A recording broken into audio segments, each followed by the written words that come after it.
Connie rat becomes NOKKI rat. It's a new name, but with the same old tricks.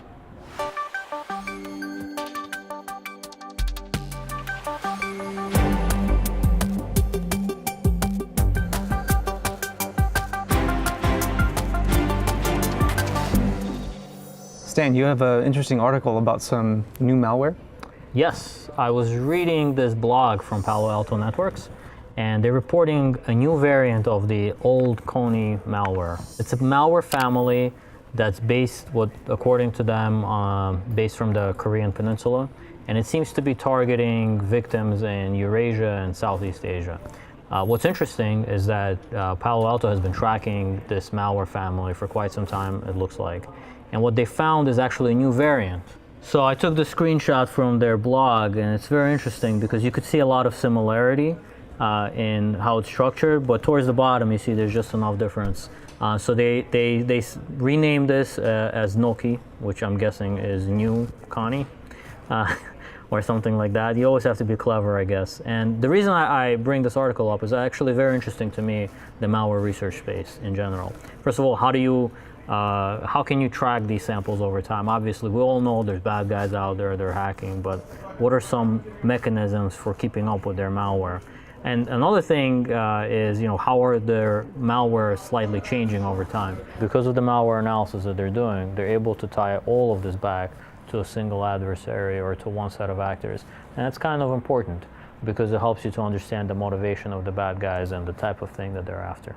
If you're into network defense, there's actually enough information in the article there to help you create maybe snort signatures or signatures to detect the presence of this threat on your network. So Palo Alto did a great job, I think, of documenting it, and there's definitely something to learn, both from just understanding the malware, understanding the targeting, and also understanding how it appears on the network and how to prevent or detect this threat.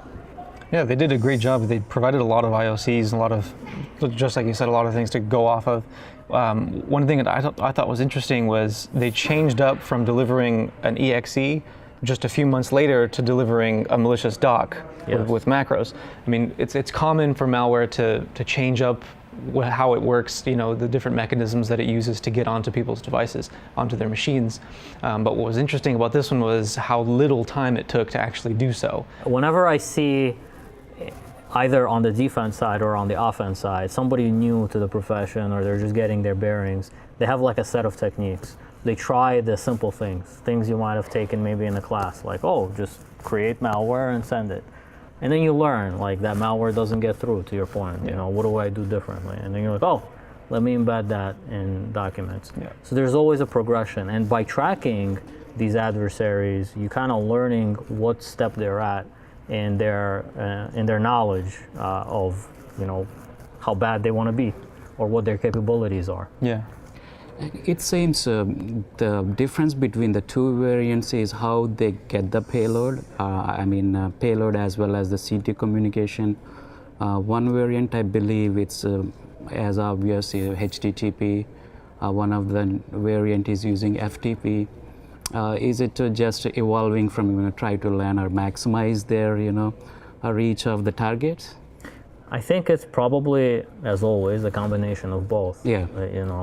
What I've seen with adversaries, as they evolve and they make changes in the code, sometimes they actually take they take portions of the code and they reuse them. So even though it looks like the malware is changing and supporting different functionality, it's actually they compile some of that out with it's also very technical, but with certain macros, they choose to keep certain functionality in to make it super tight for the specific victims.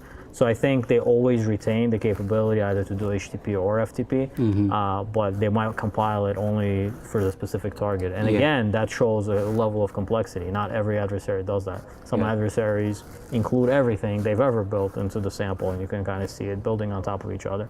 But from the recent adversaries I've been looking at, I have noticed almost like a copy-paste methodology in their code where they'll take parts of it and then replace with some other thing they got from some other text file and compile it and then send it on to the victims.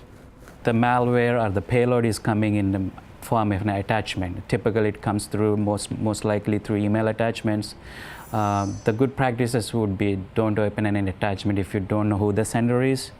In the case of a Word document, don't enable macros. Something like that, when you open it up on your machine, it will ask you to do some other things. You should just not do them, especially if where it came from is suspect.